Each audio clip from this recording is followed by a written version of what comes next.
Good morning to all. Thank you so much for being here with us today. This is going to be a roundtable with three amazing experts and my colleague next to me, Maria. This is a topic that we all care so much because basically we are all employees, all consumers, all potential investors. And the thing is, if if we are all have that role, we have a huge responsibility of knowing our business partner, our clients, and even our potential employer. And that being said, why are we here? Why business and human rights? Why is this such a relevant topic nowadays?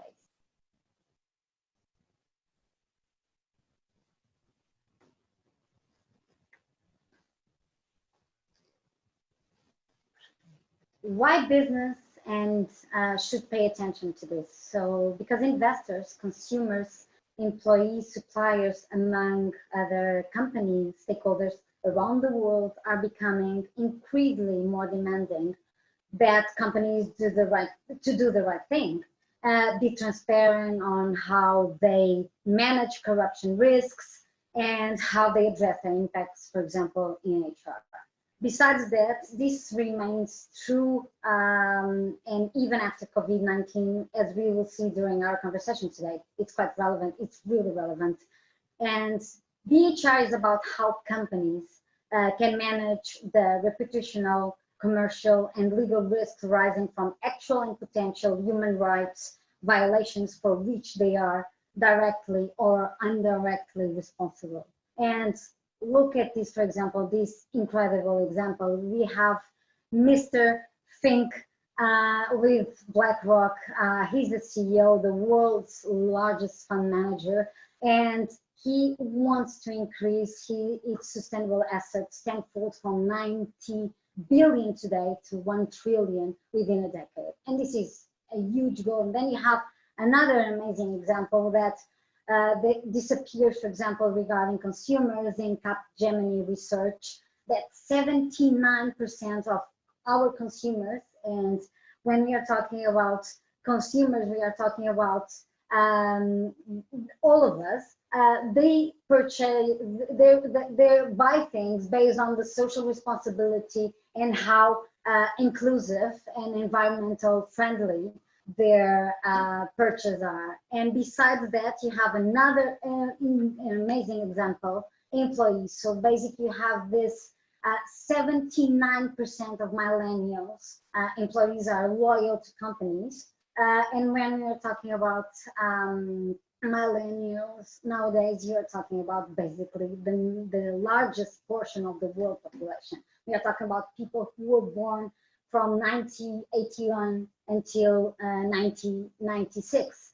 So, and this is as important as it is.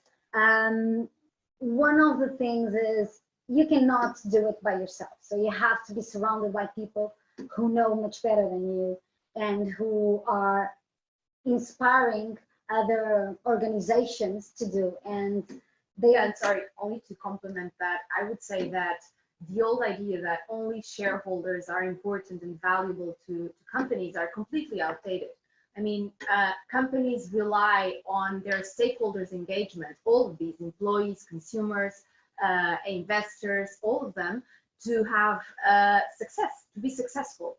And so if they ignore these demands and the current trends that these stakeholders show about their preferences in terms of business partners' choices and also goods that they will have, they will prefer to purchase, they will simply not be successful. So this is, I think, why we decided that it should be important to host a roundtable on this issue. Exactly. Yeah, exactly, for sure. And who was speaking? Maria. Maria, she's the senior lawyer at a Portuguese firm where we are based in. Basically, this is Vieira de Almeida. This is a very well-known law firm that advises not only private but also social sector organizations in several, of course, several services, mainly investment, commercial, corporate governance, and sustainability matters as well.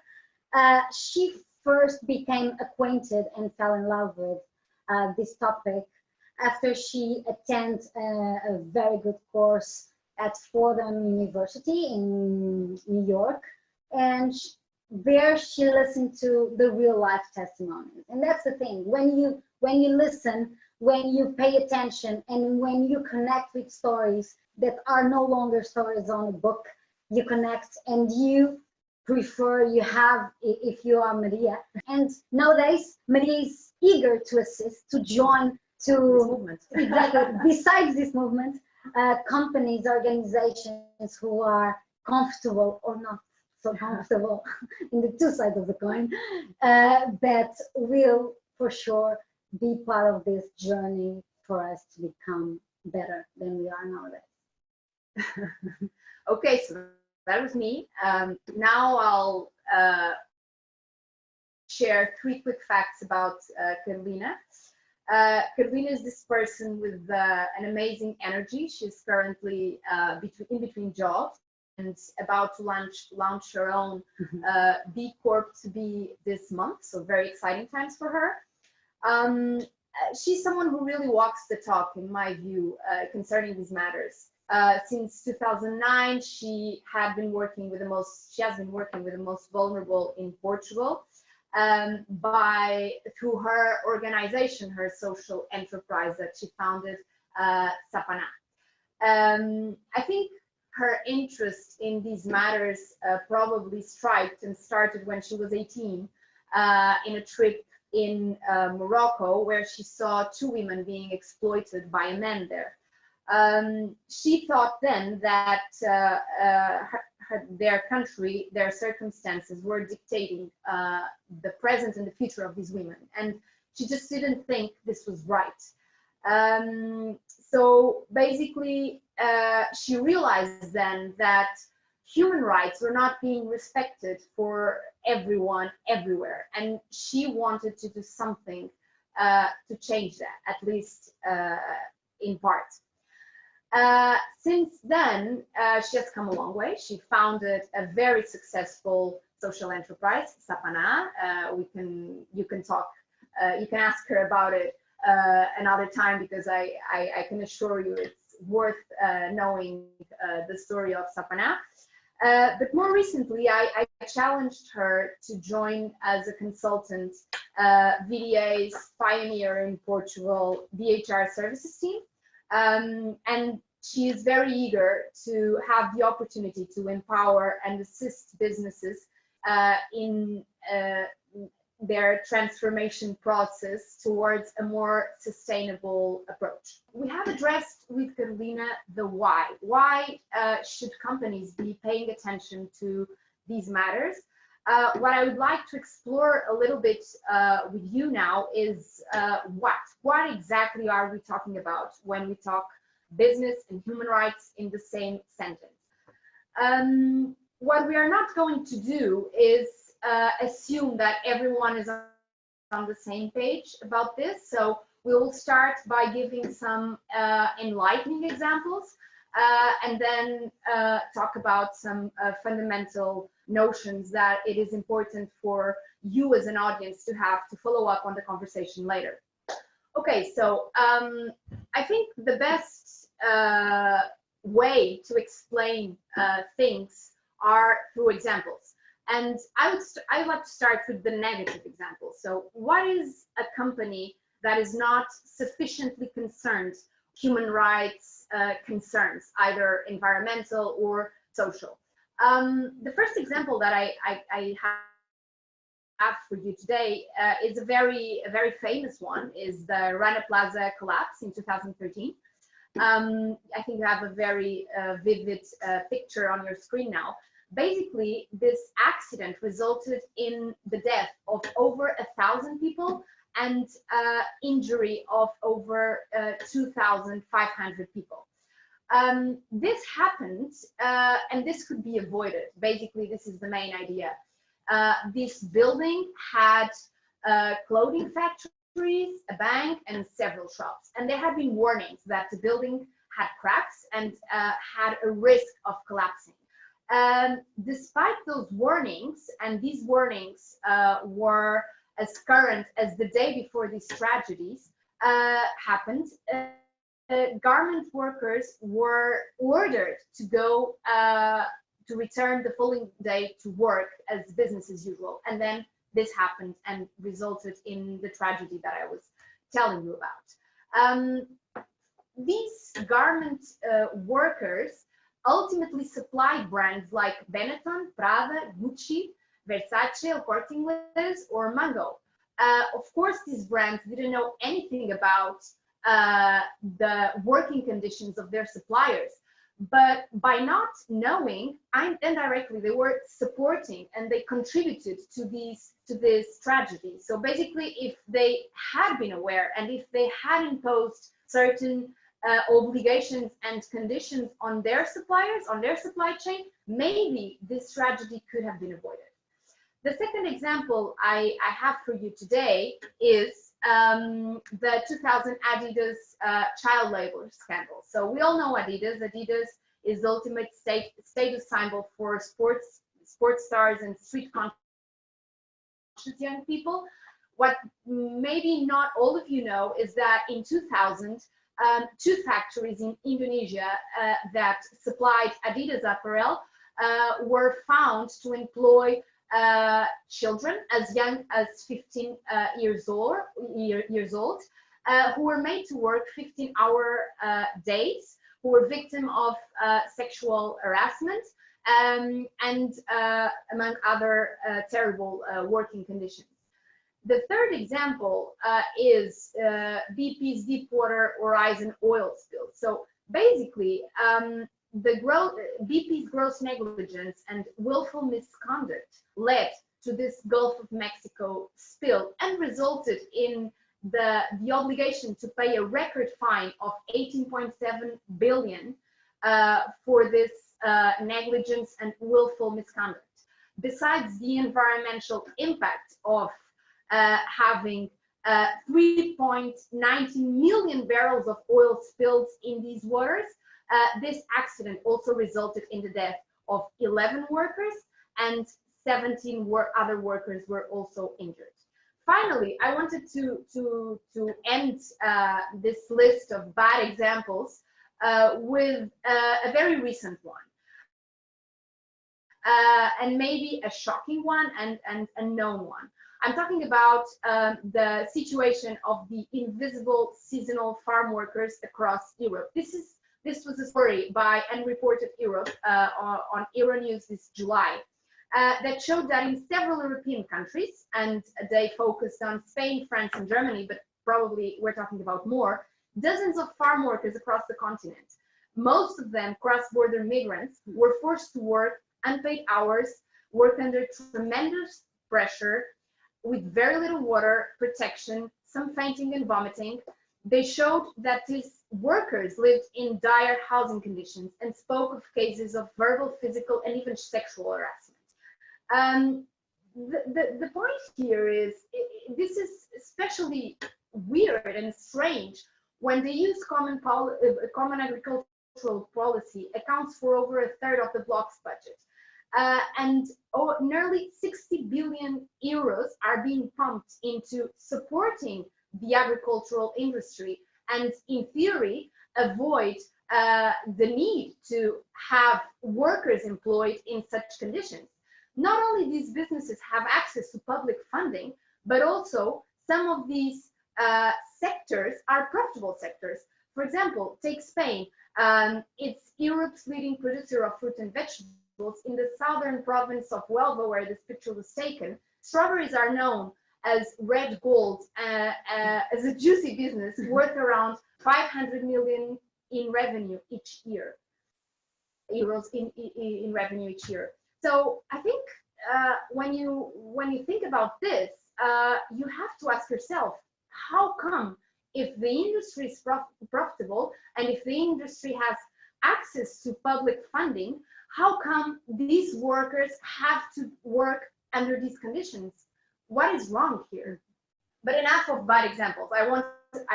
We also wanted to bring you some good examples, some inspiring examples, because there are brave leaders out there that have been the starters of a movement that has been showing over the years that a successful, financially speaking, business doesn't have to be at odds with sustainability.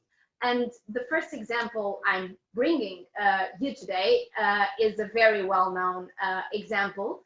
Paul Pullman, former Unilever CEO. Did you know that he managed to ensure 300% shareholder returns by putting purpose at the heart of Unilever's business model? This was so Unilever shareholders were able to profit from the company's strategy that put purpose at the heart of it, and even when they invested in programs such as Transform program that benefited around 100 million people in Sub-Saharan Africa and South Asia. Of course, this can only happen if you have a long-term vision. If you realize that this vision of business sustainability will ultimately benefit the shareholders, but only by investing and creating value also for all the other company stakeholders. Paul Pullman had this vision, and luckily, fortunately for us, we see that many other CEOs around the world are more and more sharing this vision as well. But this approach is not possible if you are only concerned with short-term profits. This is incompatible with a sustainable approach to business. The other example I brought to you today is Rose Mercario. She's the current Patagonia CEO, and she shares this vision that focusing only on shareholders to have success as a company is a completely outdated idea. Patagonia became a certified B Corp in 2011. And just so you know, since then, sales quadrupled over the past decade and recently surpassed $1 billion, according to the Time. So basically what we wanted to share with you today is that it is possible to be successful as a company and sustainable and develop a sustainable business as well. I think that to sum up, what these leaders did was ensure they fully understand international guidelines, such as the United Nations Guiding Principles for Businesses, that they interpreted them according to their company's sector, the geographies they operated, the dimension of the company, and they were able to embed these principles in their company according to this exercise. They all show to have environmental, social, and governance concerns. So ESG, this is what you're seeing on the screen now. This is a term that has been very widely known very recently, and it's a term that refers to the kind of concerns that this kind of companies should have. And basically, when you have ESG concerns, it means that you're striving for anti-corruption, that you are on the side of climate resilience, and that you respect human rights. Finally, I think these are also leaders that employ the SDGs, the Sustainable Development Goals, as a compass. They use it as a compass. They employ it as a framework, a practical framework, where they decide and they see where they can add value to the stakeholders of the company. So now you might be thinking, okay, I got the general idea, I got the picture, but how do I put this ball rolling for my company? How do I do this in practice? What does governance mean, or social concerns, or social and environmental concerns, I think are more straightforward. Maybe the G in the SDG might still be challenging and confusing to all companies. I'm going to give you the bad news first. The bad news is that unless other areas, this is not, the answer to this question is that you don't do this by doing only one thing.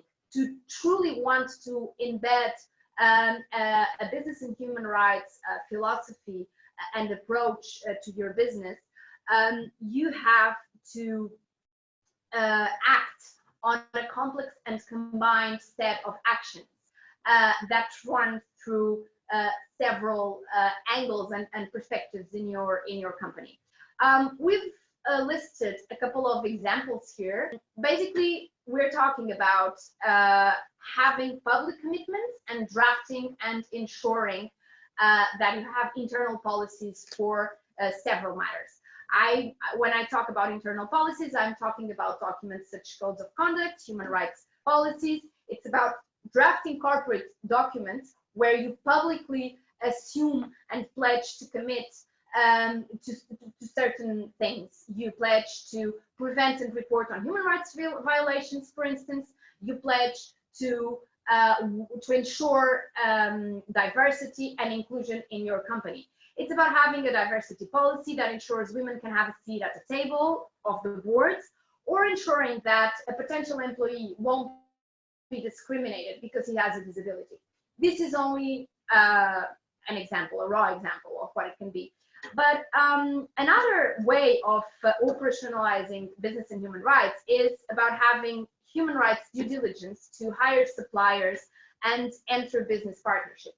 So this is about vetting your suppliers and ensuring that your corporate partners' values are like yours, HR aligned, and that you're not indirectly contributing to HR violations such as human trafficking or forced labor or child labor. I'm thinking, for example, about the recent example of Disney that publicly supported and funded the Chinese government in the context of the Mulan movie that will be released shortly, when it has been it is known that this government has contributed and put in place several human rights violations. So if you don't do your homework concerning the business partnerships that you want to enter, you have a reputational risk of being associated with brands or institutions that are violating human rights. It's also about capacity building. I mean, we will see today that if this is not a top-down approach, if there is not a leadership will to have this in the company, it's going to be very difficult to implement this philosophy and to change the approach. But if all the departments of the company do not understand this philosophy, do not understand the concerns they have to have behind the actions that they have to take, depending on their roles and functions at the company, this will not happen. You might have a business willing to comply with human rights, but this will only happen at the level of a tick in a box. It won't be effective. It won't be real. So capacity building and ensuring that training to your directors and to your teams, it's really important. It's really something that it's also important. And finally, it's also about grievance and harassment mechanisms. So this is about remedy. We are not perfect, not as people, not as organizations. And sometimes, even if we are doing our best, bad things will happen, and we will have not vetted our suppliers as we should, or we might directly or indirectly contribute to a human rights violation. The right thing to do then is to not be afraid to disclose this, and to have mechanisms in place that provide remedy to victims, that enable victims to speak up, and say that they have been harmed and ensure their right to access remedy in that case. Okay, so I started with the bad news, that this was a very complex set of actions that someone at the top of a company should be able to ensure within the company. Now I want to end with the good news, and the good news is you don't have to do this alone. There are experts in several fields that know how this can be done and are familiar with the examples, and that can assist you to do a tailor-made job by applying the guidelines and the legal frameworks on this to your company. We are lucky to have here one of those professionals. So it is a great pleasure for me to introduce Daniel D'Ambrosio. Daniel is a business and human rights lawyer in sustainability and ESG team at DLA Piper. He works with clients on human rights and sustainability related issues across disputes, regulatory requirements, and also in transactions. Daniel is currently completing a doctorate on corporate accountability and human rights remedies in order to identify ways to bring stakeholders together and provide more effective human rights remedies to victims. He is someone who is always keen on using the law in novel ways to affect positive social change, and he thinks disruption is an excellent tool to create progress, and I couldn't agree more.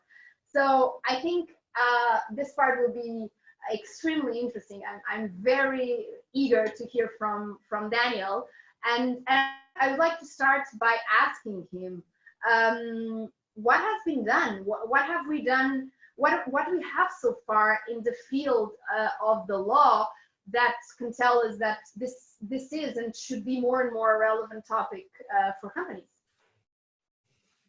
Great. Well, thank you for having me. It's great to join you and talk about some of these legal developments.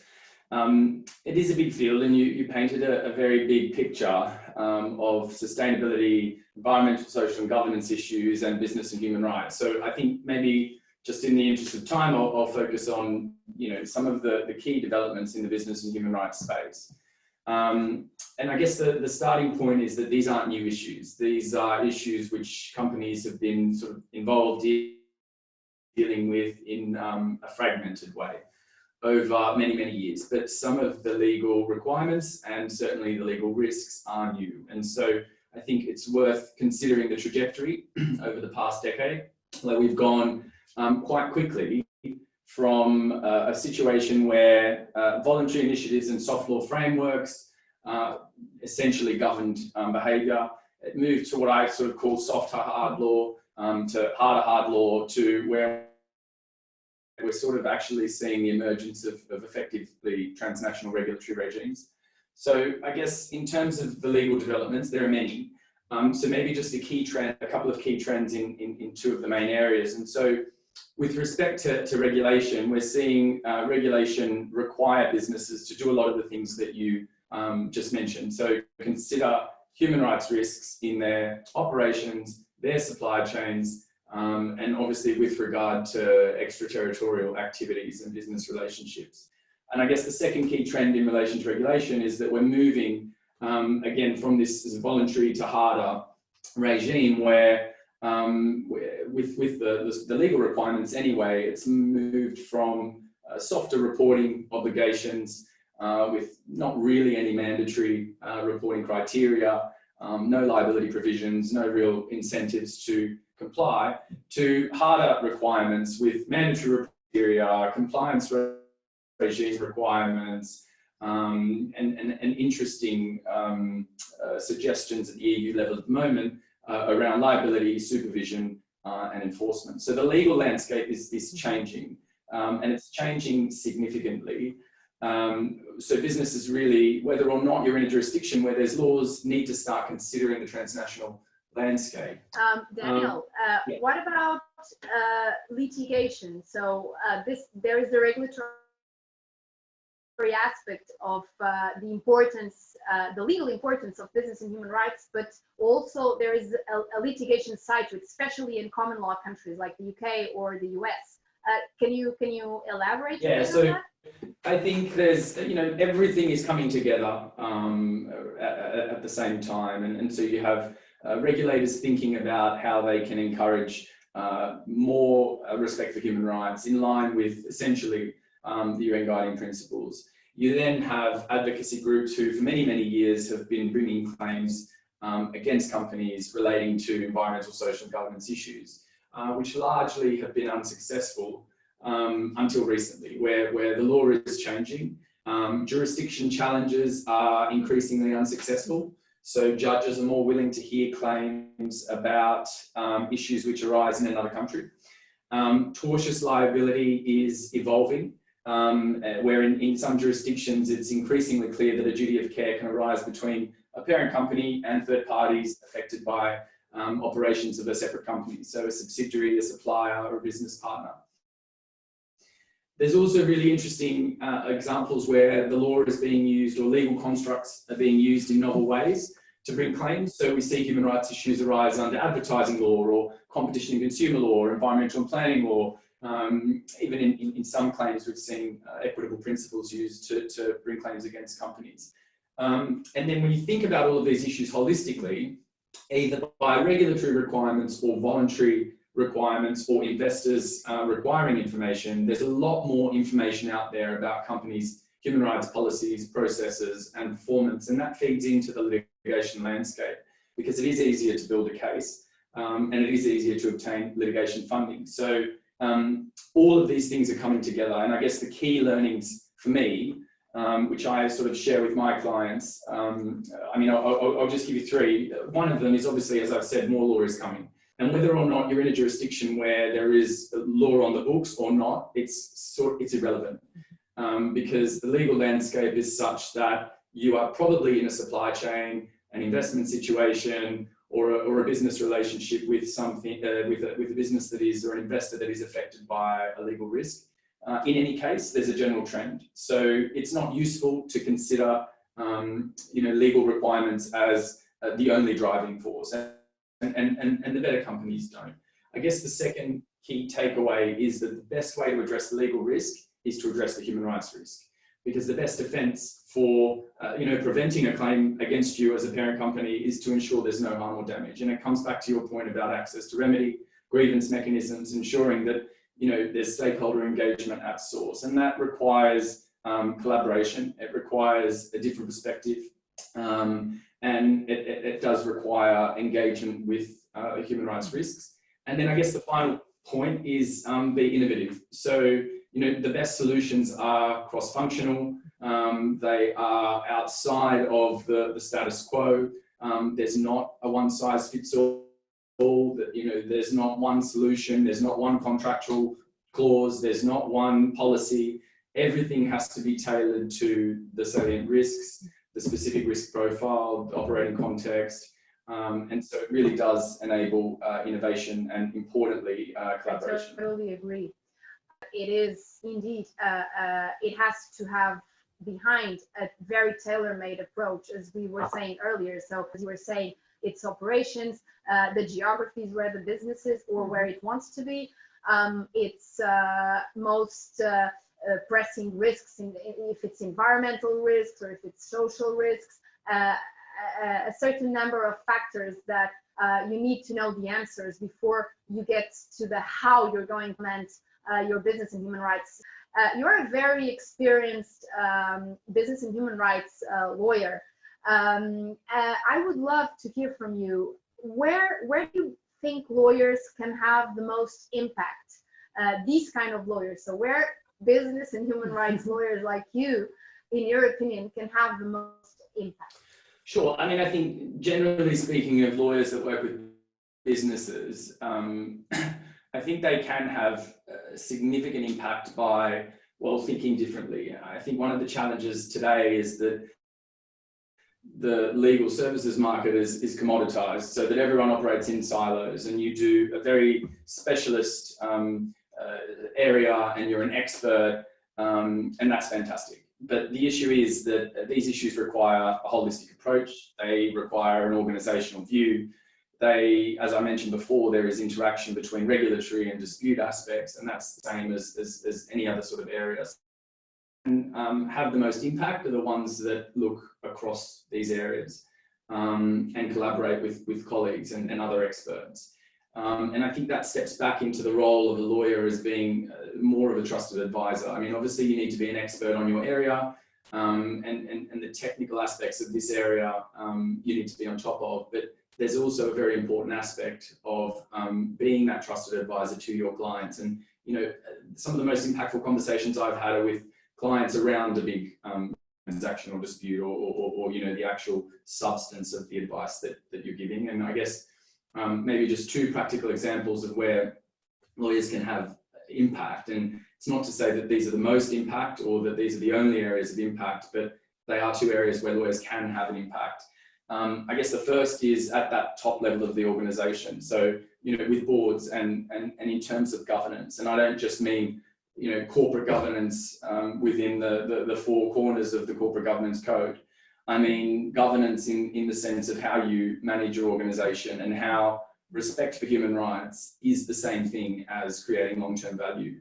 So essentially, it enables boards and organizations to consider how they should deal with issues with a view to the long term. And once you have been able to embed that perspective with boards and directors, and in particular independent and non-exec directors, it really does have the ability to have an impact, because suddenly they have a framework, they have a normative baseline, and they have examples to deal with specific situations with a view to the long term. Because I think, you know, respect for human rights is all about considering the needs of stakeholders. So, you know, lawyers have those relationships at that level, and they can use those relationships at that level to have an impact. And then I think a very practical one, which most business lawyers are very familiar with, is in a transactional context, and just very practically in drafting contracts. So obviously contracts are a very important mechanism to assign and allocate risk, but they're also an important mechanism to use leverage. And in considering the allocation of risk, businesses should think about the risk of being involved in adverse human rights impacts and consider that in their contract. And it goes back to the point of mitigating the legal risk by dealing with the human rights risks, and contracts are a very good tool for doing that. You know, and what it isn't is, you know, boilerplate clauses and standard contracts, because really they need to be tailored to the specific situation, the risk profile, the salient issues. But if you do adopt a more thoughtful approach to your contracts, you can achieve serious scale and impact. So, you know, you can use different supply chain controls to govern the manner of procurement, or require the use of local contractors, specific pre-qualification criteria to capture suppliers with a good human rights record, who have the right policies and processes in place. You can use provisions to promote labour welfare, ensure fair payment of wages, you know, within certain time limits, require evidence of payment. So, you know, once you've done your risk assessment, once you understand the risks based on the context, based on the business relationship, based on what salient risks arise in that context, you can draft really useful and innovative contracts. And, you know, the point to note is that contracts exist in relation to all business areas, you know, whether it's financing, whether it's project development, whether it's a supplier relationship. Contracts are a very, very simple way to achieve scale, but as I said, it requires a sort of a bespoke and a thoughtful approach. Why were the cases that most impacted you eye-opening for you, and in what ways? Okay, I mean, I guess maybe some of the useful learnings were, I mean, maybe number one is that I realized, or you can really be creative and innovative as a lawyer in this space. You know, most clients want solutions. You know, they don't, well, some do, but they don't generally want long advices on detailed aspects of technical law. In some circumstances, that's necessary and useful, but in most cases, clients want solutions. So business and human rights and sustainability, using the law as a tool to improve performance in those areas enables you to be creative. It enables you to be innovative. Obviously this is helped by a much greater recognition of the importance of long-term value and sustainable performance, but creative and innovative solutions really do resonate with lawyers. Some of the most exciting projects I've worked on are the ones where at the start, most lawyers in the room disagree with what I'm suggesting. And so I guess, that's really exciting to be able to do something different and do something innovative, which meets the expectations of multiple stakeholders. I guess a couple of other key learnings, that arise in this space is that you mentioned at the start, you can't do this alone. You need to build a team and you need to trust people that you can work with to support you, because no one lawyer, speaking from a lawyer's perspective, no one lawyer can do everything.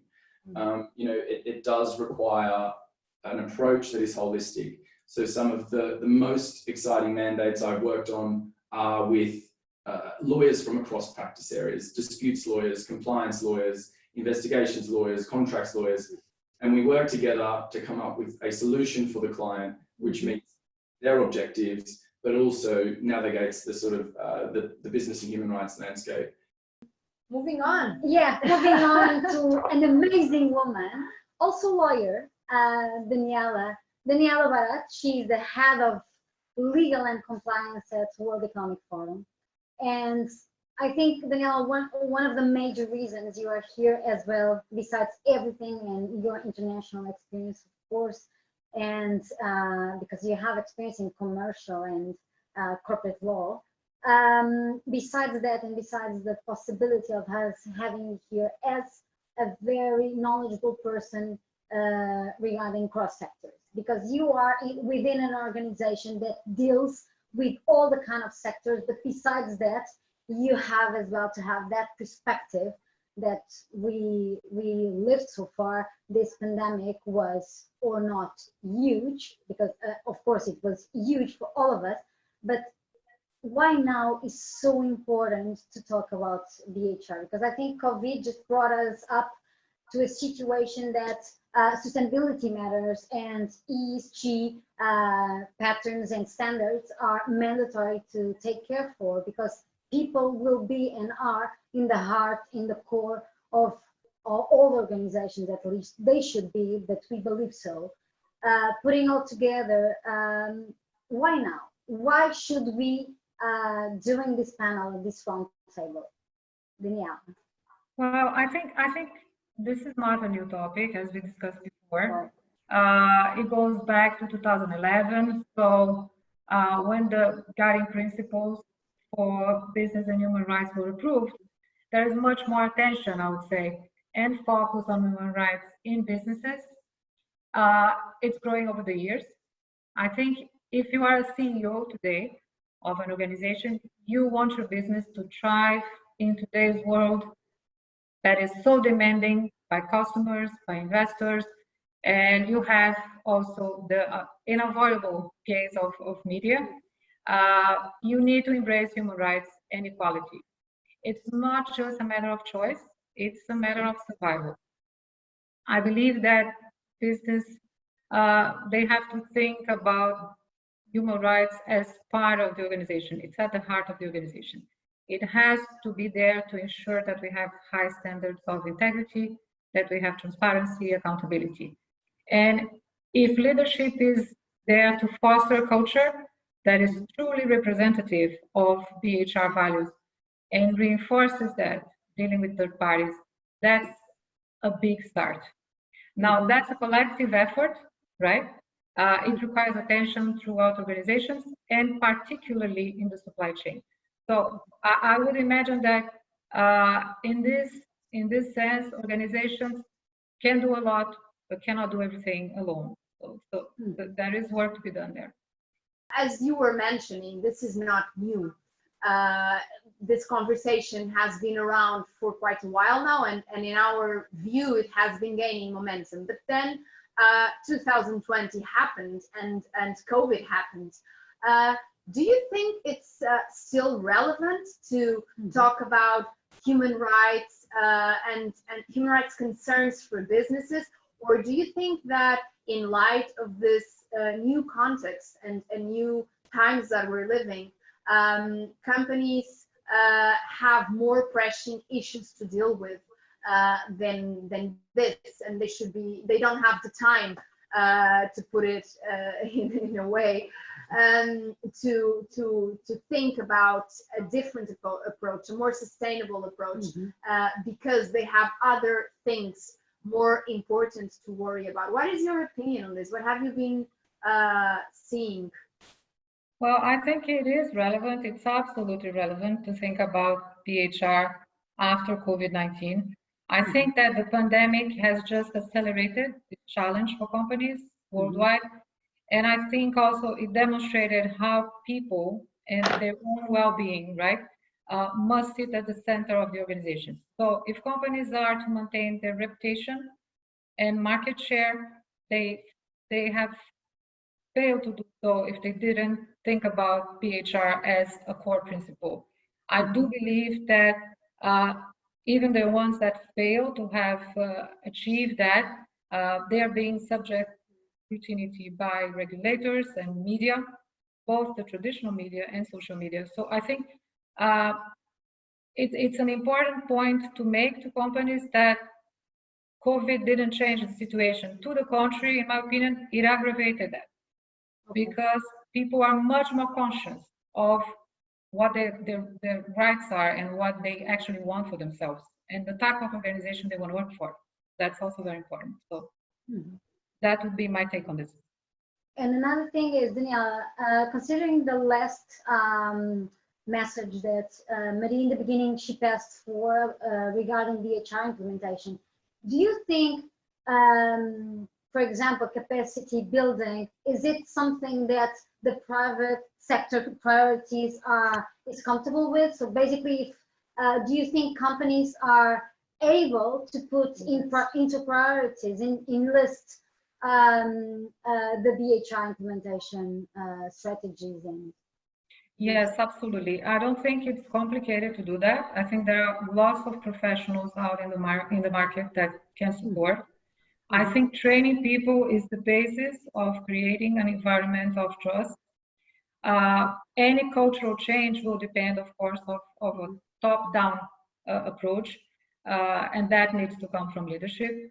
But as long as leadership is willing to make that change and support the organization to go through this difficult phase by creating, as I said, standards of transparency, of integrity, and accountability, I do think that can be done. okay, that's very good news. Thank you. Thank you so much, Daniela. Thank you. So I now have the pleasure of introducing Luis to you.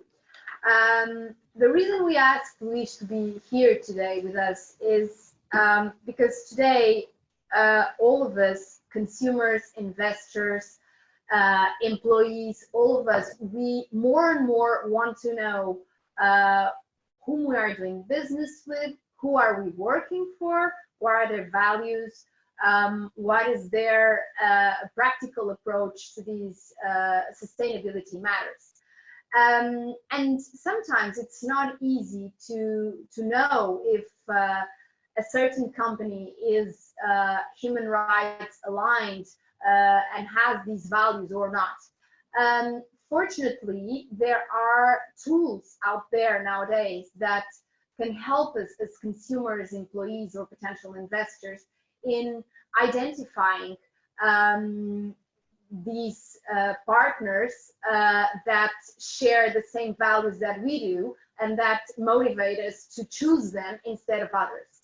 I'm talking specifically now about the B Corporation certification that Luis will tell you more about in a minute.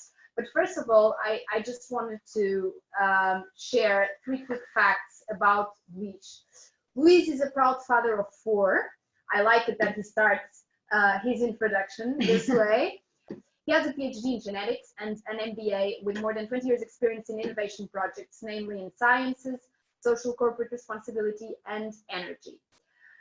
He has diverse experience in setting up and business development, management, and also consulting.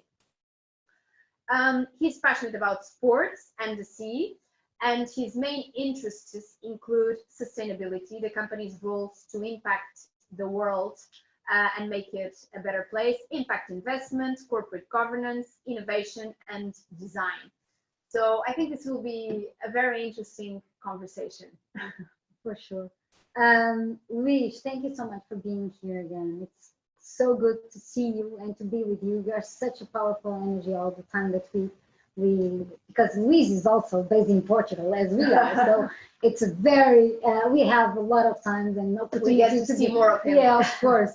Are there companies, and this is a very relevant question for us, and we were discussing this topic as well. Are there companies, in your opinion, supporting others in their BHR journey? We would like to know. Yeah. Hello, everyone. Thank you very much for the invitation. It's a pleasure to be here, and not being a lawyer and being able to be more blunt probably about some of the issues. So please forgive me if I'm more blunt than a lawyer should be, but I'm not a lawyer. So, I'm not. You're not together. together. Yeah, going to your question, yes, there are companies supporting each other in the way of being better and contribute for having a better world as a whole, because I think that's at the end of the day what matters. And in the B Corp movement, our idea is that, like you said before, there are not perfect companies, not perfect persons, but there are people with interesting experiences. There are companies with interesting experiences that can be shared amongst each other. To give you an example, how we promote that within the movement, the only prize we have within the movement is what we call the best for the world. And it's a public recognition for the companies that are best in one of the 5 areas that we assess during the B Impact assessment. That is one of the tools that we provide to the companies so they can become better companies in terms of their contribution for the world.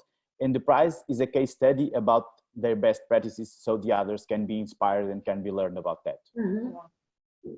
And there are companies that even in their business model, in their purpose, that is something I would like to go and speak a bit about, because Maria picked it very rightly, have as their purpose to share their know-how, their knowledge about doing things that they find relevant to achieve their purpose.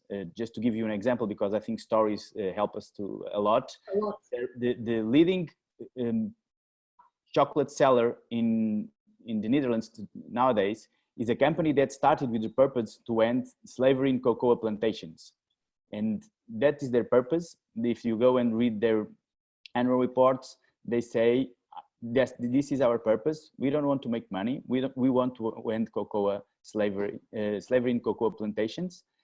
And that's what we've been doing. We have done this wrong. We have done this right. And they claim we would like to share this with all the chocolate industry in terms of the way how we interact with the planters of the cocoa, because we do create a methodology in which we understand what they need for living properly, and that is our starting point. And that does not affect our business model in terms of the finance, but affects that was what I was going to say. So they have this vision and this purpose, but I'm sure they're making money. And probably they're making more money because they have this mission and they are focusing on this purpose in a way that inspires consumers and employees and other stakeholders to join them and engage with them instead of their competitors. And I think the thing that you shared as well, Vish, is it's not regarding competition. It's regarding how you can create an intellectual and collective intelligence into the community, because they are a role model, but they share what they are doing in their best practices, and that's really powerful, isn't it? Yeah, because after all, and that's we will try to promote these tools for companies to be a whole in terms of their contribution, and not looking. I'm a bit reluctant when I see ESG, all those terminologies, sustainability, whatever, because my issue is, what do companies exist for? What are business? What do companies exist for? If they do not exist to fulfill a need of humanity, of a certain society, of certain individuals. Why are they there? Why are people paying for that? And we think, oh, this is something new, but maybe it's not so new. I'm fully agreeing with what Daniel said a while ago in terms of the short-term vision and some myopia that we have nowadays, or at least in the last 50 years, about the way we regard business. Because Henry Ford, that we can regard as some hard business guy that was selling black cars to everyone, he said that the business that makes just money, it's nothing but a poor business. So he was thinking further away from the money. And that's when people think that the business are a tool to improve society, and that is the only way they can be successful, because otherwise the society, if they are not creating value for the society should be able and should have tools either. That's why purpose comes to the top of the table. And that's why Maria mentioned the Paul Pullman facts about the purpose he created and how he managed to create such big revenues in the products that were more aligned with the purpose. Yeah. And I had the luck to hear it recently, and it was very dearly to me to hear him saying that Paul Pullman, if you would like to start a company, what would you do at this stage? And he said, I would start picking big corps because I know they are aligned with my idea of purpose, and put them together like in a Unilever like structure. So this gives the idea of how important the purpose is. And these things are becoming more and more relevant, I think, and that's not by chance that there are now 3,500 B Corps in the world, and more than 70,000 have used the B Impact Assessment and are understanding where they are and where they should go. And this has been increasing at a very high rate. You also mentioned the BPKs. And I don't know if you noticed that recently the new BP CEO and the old BP structure, of course, because they are a giant, did a lot of communication, and they come up with their purpose. And their purpose is reimagining energy for people and our planet. We want to help the world to reach net zero and improve people's life. So see these against the picture that Maria showed us. So, but this for me is the beauty. It gives us hope. Yeah, yes, I think that is a very good example of what I was saying before, that no person is perfect and no organization is perfect, and errors and mistakes will be made. But I was aware, and it's true. I mean, BP is a good example of a company that has done wrong in the past, but has been able since then to step up and try to compensate for their past mistakes. And this is really relevant. And I think this is the kind of examples all of us should be learning from, because all of us will be making mistakes. The importance here is the will to make amends and to avoid making the same mistakes all over again as the years pass by. Yeah. This is the beauty of humanity. And I think, yes, Portuguese sometimes not very good at this, at using the risk as a learning opportunity. I always tell my kids, if you do not do something wrong once, you'll never learn, because you already knew it if you do it right at the first time.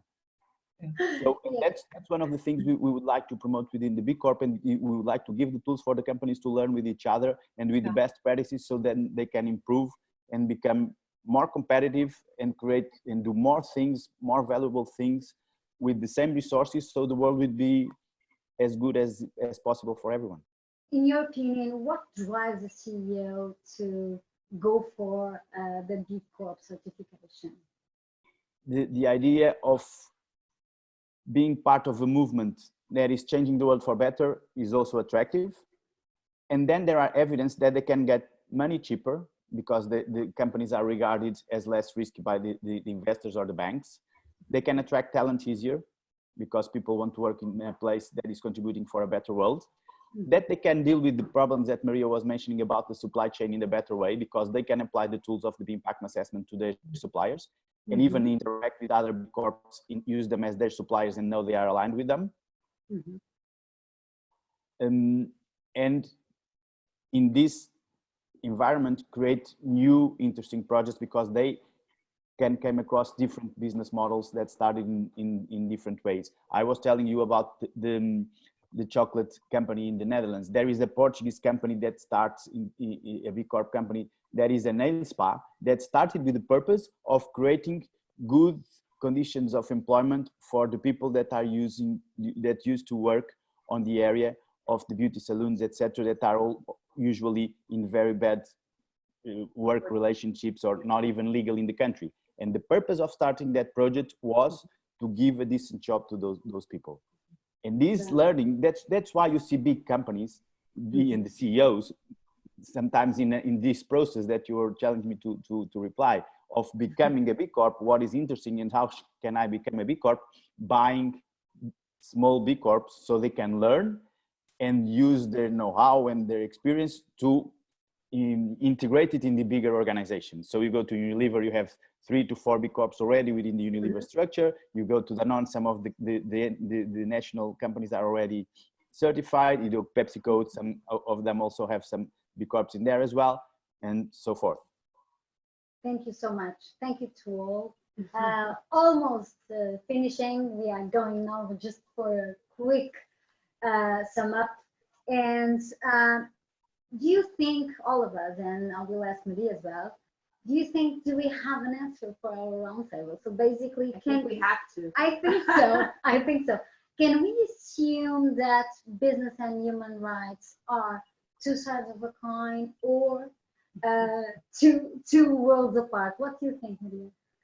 Well, I believe that, I hope that this conversation has showed our audience that the inevitable question and conclusion that we have to draw to that question is that they are effectively two sides of the same coin. And that is right more and more now. So this idea has been gaining momentum. It's not something that was a passing trend. It's something that is not new, as Daniela was saying, but it's something that we've seen and we are seeing that is becoming more and more relevant as the years go by. And I think it's very easy to see this if you understand as a business leader that today you have very good examples that there is a business case for being concerned with human rights and ESG concerns. I think business want to stay in business, avoid reputational damage, and gain a competitive advantage over its competitors. Will see that this is smart business. This is the only way of doing business. And it will be so more and more from now on. I think these matters are deserving more and more attention as the time goes by. Also, I think that we've seen with Daniel's comments that there is also a compliance side of an argument to this question. So basically, we've noticed that in more and more jurisdictions, laws are being passed that will force companies to pay attention to these matters. We have been passing from a voluntary approach where companies could do what they wanted and to the extent they wanted, to a more strict approach in the sense that the law establishes minimum requirements, disclosure requirements, reporting requirements, among others, and the companies have to figure out how to do this if they don't want to incur in legal risks, for example. So I think there's also a compliance side that shows that companies should really be paying attention to this. I don't know, Daniel, if you share our views on this, or if you'd like to comment on this just briefly before we go. Only if by compliance you mean with international human rights norms, because I think the challenge is You know, it's, as I said, not a one size fits all, and it takes a, you know, a whole of organization approach. And I think, you know, the more the businesses realize that creating long-term value and succeeding in business is done so with respect for human rights, and that, you know, the human rights framework, business and human rights norms and framework provides, you know, useful guidance to create long-term value and improve sustainable performance, then I think we'll start to move in the right direction. So I think compliance, but depends how you define compliance. The fact that if companies, they want to achieve financial and reputational ambitions, right? If they have their financial and reputational ambitions planned, they have to rethink the BHR principles. They have to restructure the business models and the supply chains, so they put sustainability and BHR at the core of their creation. If you don't do that, you will fail to comply with regulations. But not only that, you're going to be, and I'm going to use a word that is controversial, but you're going to be punished by your customers, by your investors, by the regulators, because you will have inevitably a impact that is negative on your returns.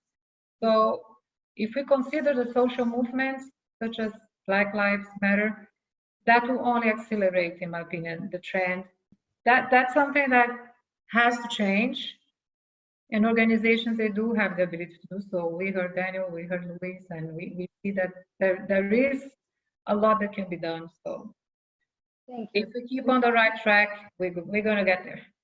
They should be, the business and human rights should be on both sides of the coin, together, always, in every business. Because the only way business can be good for humanity and so they can survive, because otherwise we will be a suicide society, is when these things are accounted together. And we need to change a lot. And we are here to, as the B Corp movement, to help to change companies, because companies are made of people, and for that to change people as well. So never forget, we as consumers, like you were saying at the beginning, are also a very powerful way of making the organizations changing. And as consumers, as fathers, as I was remembering that there is a Oxford professor called Colin Meyer that has a very interesting book called Prosperity, that he says that the worst thing that can be done and the wrongest thing that can be done is when a student arrives in a management school, people tell him your objective is maximizing profit. That is wrong. And this is something we should bear in mind. Let's have together those two sides of the coin and leave the profit for later, because like we were discussing, it will appear. But let's focus on the purpose and what we want to do in terms of providing value to the society and to the world. And then the money will follow after. If you go and check Henry Ford's citations, he also says, if you're concerned about giving a good service, you'll have a big trouble. You will not know what to do with the amount of money you'll earn. Yeah, thank you so much, Luis. I just wanted to catch up a little bit of all that you guys said. I think basically worldwide leaders need to listen. They need to listen this huge pressure for change, because consumers, employees, suppliers, investors, as we've seen, they are saying out loud that you only last as a company if you listen to people. And leaders need to be pressure, and it's happening already. And if they do so, and if they understand it, and if they believe that they are able to transform, they will and they should share their vision, and their vision with suppliers, employees, again, be transparent, share what they believe in, the core values, as for example, that very good example that you gave, Luis, regarding the chocolate firm. And another thing is, okay, you share the vision, but you have to put into practice.